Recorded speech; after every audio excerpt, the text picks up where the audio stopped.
Muito obrigado. Merci beaucoup. Excellence, Madame la Présidente de la 80e session de l'Assemblée générale des Nations unies, Excellence, Monsieur le Secrétaire général des Nations unies, Mesdames et Messieurs les chefs d'État et de gouvernement, Mesdames et Messieurs les chefs de délégation, Mesdames et Messieurs, c'est un grand honneur pour nous et pour moi de prendre la parole pour la première fois en tant que président de la République du Mozambique, alors que nous vivons un moment très important. C'est vrai pour le Mozambique comme pour l'Organisation des Nations unies. En effet, nous célébrons au Mozambique le 50e anniversaire de notre indépendance, le 50e anniversaire aussi de notre admission à l'ONU en tant que membre de plein droit. Et nous aimerions donc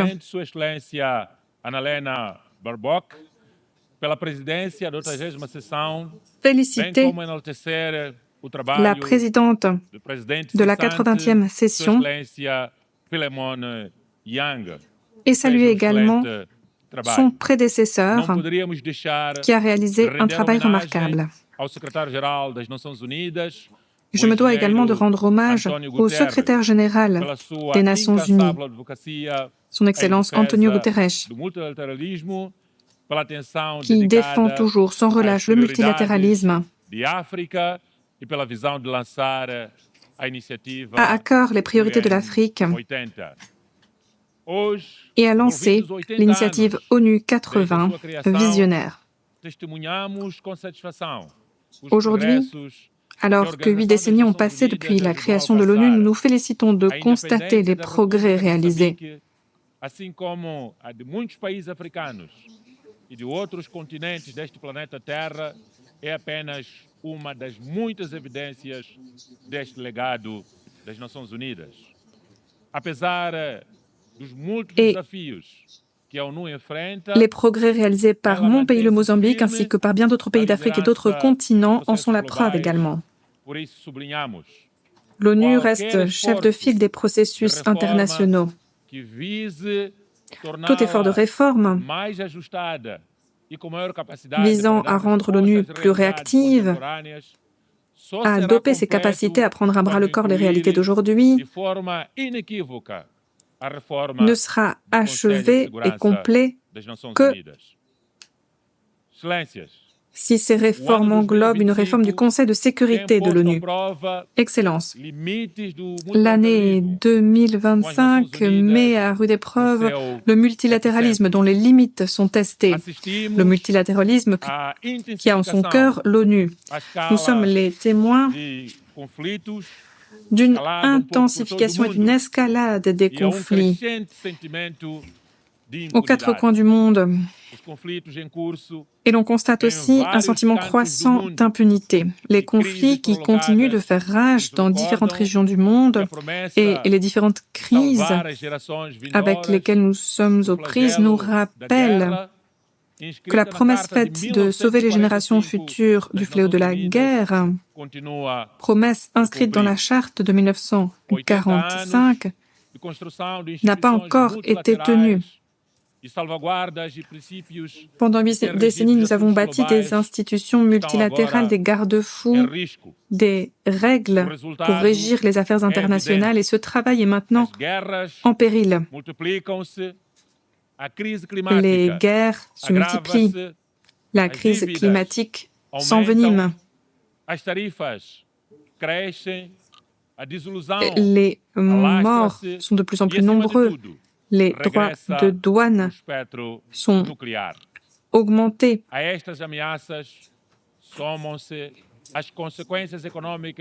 À ces différentes menaces s'ajoutent également les conséquences économiques de différentes crises qui secouent la planète.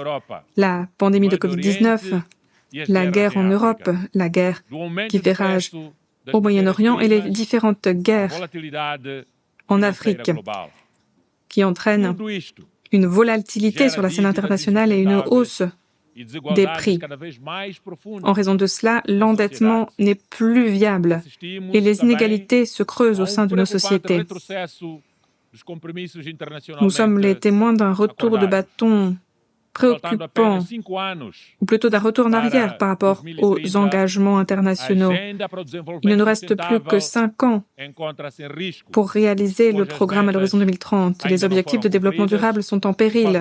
Leurs cibles n'ont pas été atteintes. Il nous reste encore un très long chemin à parcourir. Et la crise climatique s'accélère et exacerbe toutes les autres crises que nous connaissons. Les sécheresses entraînent des famines, les cyclones entraînent des catastrophes humanitaires, des déplacements, le désespoir. Autant de situations qui sont exploitées par des acteurs sans scrupules. C'est dans ce contexte que l'avis historique de la Cour internationale de justice du 23 juillet 2025 est venu réaffirmer sans équivoque que les États ont une obligation juridique contraignante, à savoir protéger le climat et l'environnement face aux émissions de gaz à effet de serre. Il s'agit là d'un avis d'une importance véritablement historique. Les pays comme le Mozambique n'ont aucune responsabilité historique vis-à-vis de la crise climatique, mais figurent parmi les pays qui sont les plus durement frappés par ses conséquences. Sécheresse, cyclones, inondations. Voilà pour nous les conséquences des changements climatiques. Et cette décision juridique est donc très importante. C'est un appel à la justice climatique, un appel à la solidarité internationale et à l'action immédiate de la part de nous toutes et tous. La crise environnementale est aggravée par les défis technologiques que nous connaissons. L'intelligence artificielle et d'autres technologies émergentes s'accompagnent d'occasions incroyables, mais aussi de graves risques d'exclusion, de manipulation des sociétés et même d'utilisation à des fins militaires. Et je pense ici au système d'armes autonomes. Ces évolutions s'accompagnent donc de nouveaux défis pour la dignité humaine, pour la justice, pour le monde du travail aujourd'hui. Tant que nous ne comprenons pas comment ces modèles fonctionnent, nous ne pouvons pas leur confier des tâches critiques sans mettre en place des garde-fous robustes, sans quoi nous courons le risque de la destruction du monde. C'est la raison pour laquelle le Mozambique voudrait une diplomatie technologique et climatique pour réguler les risques et pour un partage démocratique des avantages à travers des transferts de connaissances et le partage de connaissances pour que les sciences et les technologies ne soient plus un vecteur d'exclusion, mais plutôt des instruments de justice climatique et d'un développement inclusif dans le monde entier. Alors que nous sommes confrontés à ces défis, il est entre eux, notre continent, le continent africain, peut et doit jouer un rôle actif pour définir les rôles des uns et des autres sur la scène internationale, définir les standards, déterminer les priorités en matière de recherche, en veillant à ce que l'innovation technologique soit toujours au service de l'humanité et non pas de sa destruction. Face à cette crise, l'isolement n'est pas la réponse. Il faut nouer un dialogue constructif. Il faut consolider le multilatéralisme. Voilà quelles sont les solutions. Le pacte pour l'avenir, adopté en 2024, nous donne des réponses concrètes et innovantes pour lancer un nouveau multilatéralisme à la hauteur des défis du XXIe siècle.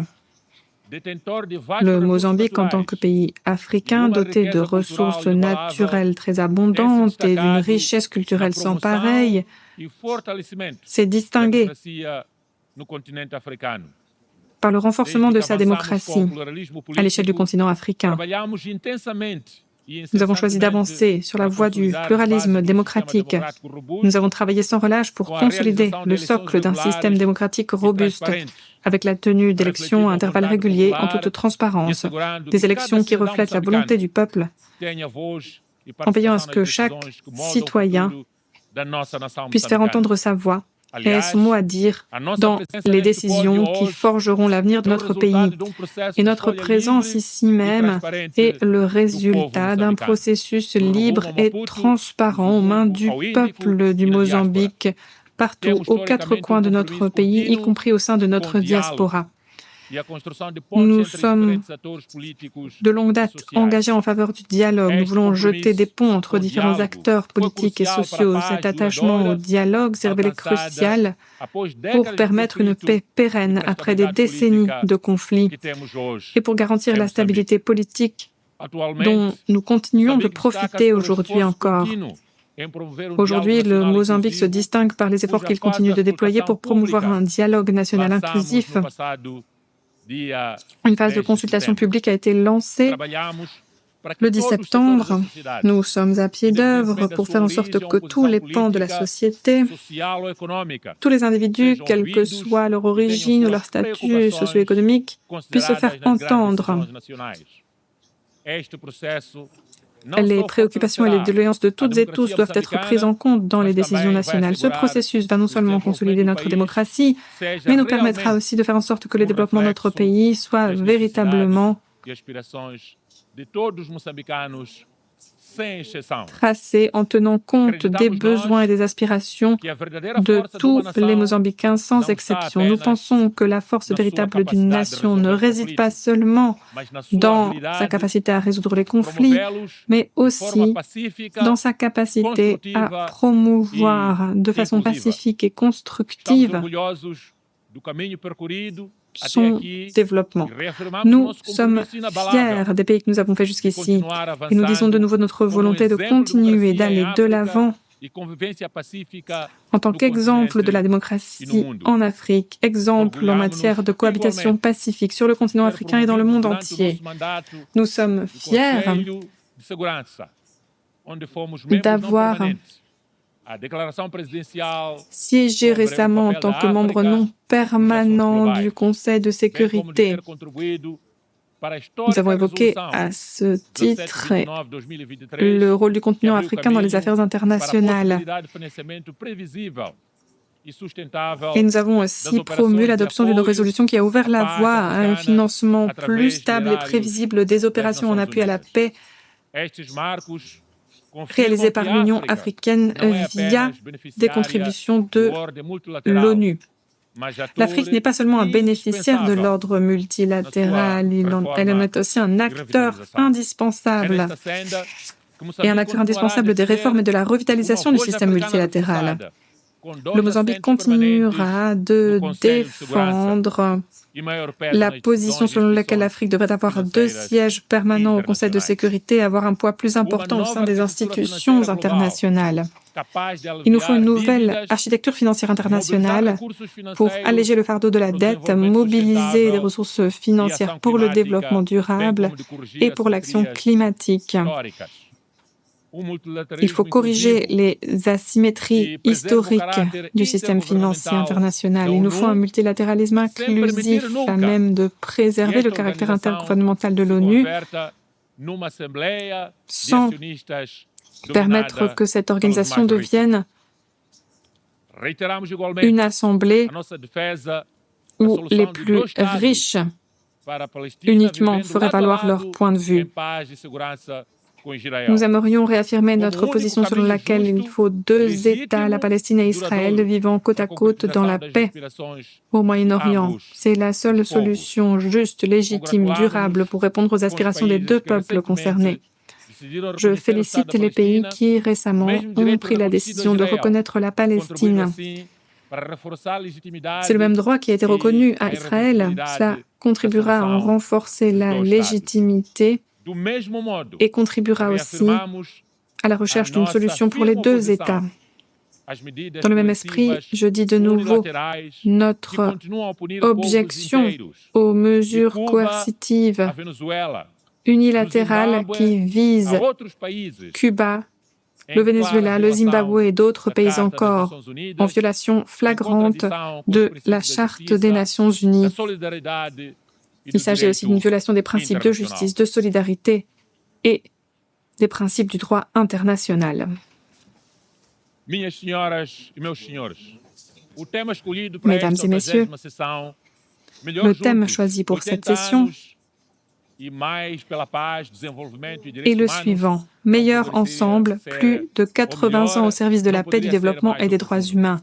Ce thème intervient à point nommé. Il est lié étroitement aux différentes manifestations prévues pour cette semaine de haut niveau à l'ONU, notamment la célébration de l'anniversaire de la conférence de Beijing sur les femmes, la réunion sur l'action climatique, la célébration de la jeunesse, la réunion sur l'élimination des armes nucléaires et la réunion sur la santé et le bien-être mondiaux. Toutes ces réunions au calendrier cette semaine réaffirment le caractère central et la vitalité de l'Organisation des Nations Unies et véhiculent la même vérité, à savoir que notre humanité commune est bien plus puissante que ce qui nous divise. Nos peuples sont différents, mais nous partageons la même terre. Nos croyances sont différentes, mais nous aspirons toutes et tous à la même dignité. Nous parlons des langues différentes, mais nous partageons une destinée commune. D'ailleurs, nous savons aujourd'hui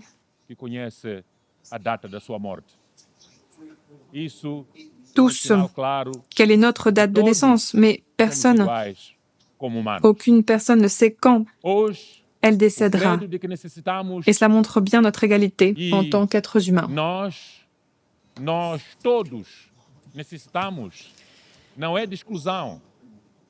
Aujourd'hui, nous devons refuser l'exclusion, choisir la voie de l'inclusion, choisir non pas l'isolement mais la coopération, non pas l'unilatéralisme mais le multilatéralisme sur la base de la solidarité. Aujourd'hui, nous toutes et tous, nous devons renouveler notre foi dans la capacité collective de l'humanité à relever les défis de l'heure sur cette terre que nous partageons. Le monde est arrivé à un tournant. Nous nous en rendons compte, toutes et tous. Soit nous atteindrons les objectifs fixés dans le programme à l'horizon 2030, soit nous devrons accepter cette promesse non tenue et ce qu'elle entraîne. La bonne volonté ne suffira pas à réaliser cet exercice. Il faut se mettre au travail, mettre en phase les mandats avec les priorités nationales de chacun d'entre nous. Il nous faut investir dans les données, les nouvelles technologies, les capacités institutionnelles et surtout, il faut veiller à ce que l'Afrique ait pleinement sa place à la table où les décisions sont prises, les décisions qui concernent son avenir. Le message que veut transmettre le Mozambique aujourd'hui est très clair. Nous voulons des partenariats reposant sur un respect mutuel et sur des valeurs communes. Pour paraphraser feu notre président Samora Machel,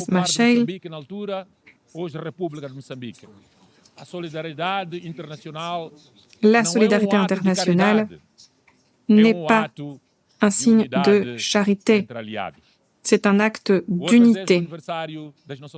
S'unir entre alliés. Le 80e anniversaire de l'Organisation des Nations Unies nous invite tous à donner un nouveau souffle à cet esprit de solidarité internationale, de solidarité humaine. Les défis auxquels nous sommes confrontés sont colossaux, mais nous sommes meilleurs quand nous sommes ensemble, comme le dit le thème choisi cette année à l'ONU. Chaque génération hérite ce monde des générations qui l'ont précédé. Et chaque génération a aussi le devoir de laisser en héritage aux générations futures un monde meilleur. C'est le principe phare, la boussole du programme à l'horizon 2030. C'est l'esprit du pacte pour l'avenir et c'est la raison pour laquelle nous avons cette organisation, l'ONU, pour transformer les espoirs des peuples du monde entier en action, transformer la solidarité en résultats concrets pour les peuples. Nous devons tous sur cette planète, faire preuve du courage nécessaire pour réformer nos institutions avec sagesse en apprenant de nos erreurs passées et en faisant preuve de détermination pour offrir la paix, le développement et le respect des droits humains à toutes et tous, à tous les êtres humains vivant sur cette planète. En guise de conclusion, je voudrais dire que le Mozambique compte sur l'ONU et que l'ONU peut compter sur le Mozambique. Merci infiniment. Je vous souhaite plein succès. Merci.